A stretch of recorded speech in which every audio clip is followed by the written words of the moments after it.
thousands of people. And the results, when people would report what happened, there were sometimes really remarkable things that happened.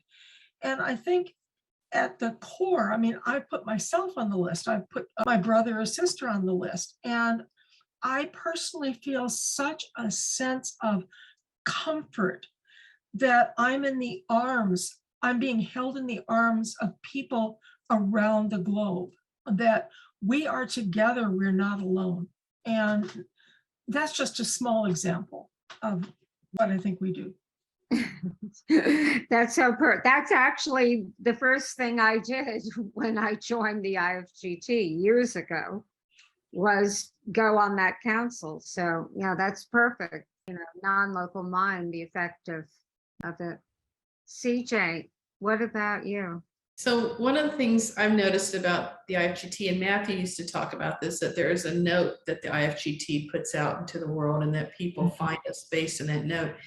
And I think that's true, because it's been amazing how we don't do a lot of advertising, but people will find us and join us. And then through the 20 years, I've seen a lot of people come and go, because we're an all volunteer organization. So we've had a lot of people come through, volunteer for a while, and then move on to other things. But the thing I've noticed about these people is they come in, and it seems like when they leave, there's been a shift in consciousness. They all seem to always leave in a better place. I'll just put it like that. And I think a lot of that's due to that Marianne and her allowing people to find themselves and being who they are.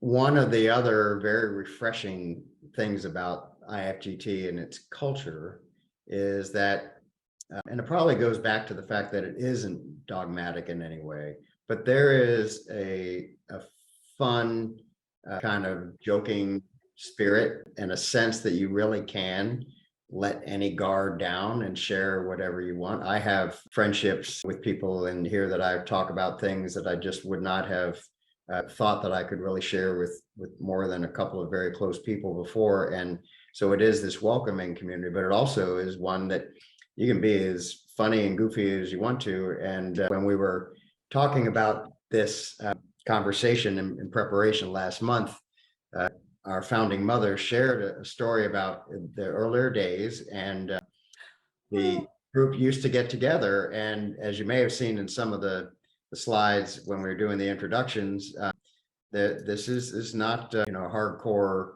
devout people. There are adult beverages in those pictures, and so these are real folks who are just discovering their spiritual aspects and their souls, if you will. And anyway, does anyone want to maybe wrap this up? You don't have to tell the whole story if you don't, but there was a very interesting board game that used to be a feature. Yes, I was just going to say that. So when we had meetings together, it might be at Marianne's house, or somebody would come to somebody else, and we'd be staying overnight, for these things. We spent a lot of time eating a lot. We spent time on two things. One was the card game Hand and Foot, and everybody cheated. No, I don't know if we did.